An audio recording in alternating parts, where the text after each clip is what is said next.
باقی کوئی بھی موت سے پاک نہیں۔ یہ ہمارے معاشرے میں غلط باتیں پھیلی ہوئی ہیں۔ کوئی کہتا ہے نبی کو بشر کہو تو بے ادبی ہو جاتی ہے۔ نہ میرے عزیز، قرآن نے انبیاء کو بشر کہا ہے، اور قرآن ادب والی کتاب ہے، بے ادبی والی کتاب نہیں ہے۔ جب قرآن نے نبیوں کو بشر کہا ہے تو ہم بھی نبیوں کو بشر کہیں گے۔ بعض لوگ کہتے ہیں نبیوں کے لیے یہ نہ کہو کہ نبی پہ موت آ گئی ہے۔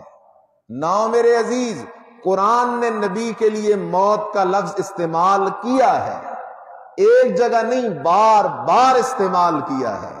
اور قرآن ادب والی کتاب ہے، بے ادبی والی کتاب نہیں۔ ملا ادب کو اتنا نہیں جانتا جتنا میرا مولا ادب کو جانتا ہے۔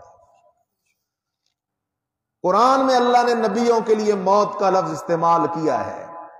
یعقوب علیہ السلام کے لیے کیا، ام کنتم شہداء اذ حضر یعقوب الموت،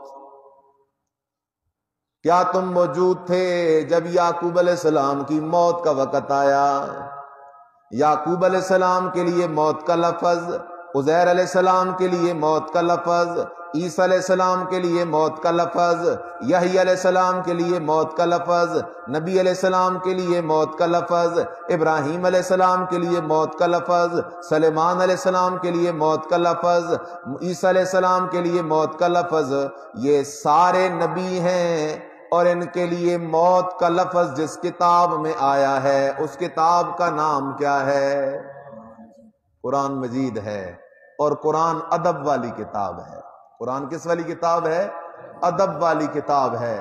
لہذا نبیوں پہ بھی موت آتی ہے، سب نبیوں پہ موت آ گئی سوائے حضرت عیسیٰ علیہ السلام کے۔ وہ دنیا میں تشریف لائیں گے، آسمانوں سے اتریں گے، پھر ان پہ بھی موت آئے گی۔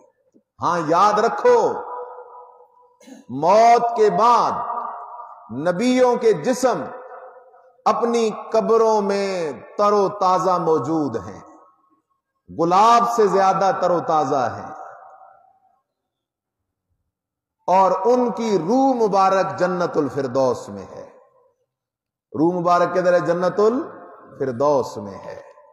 خیر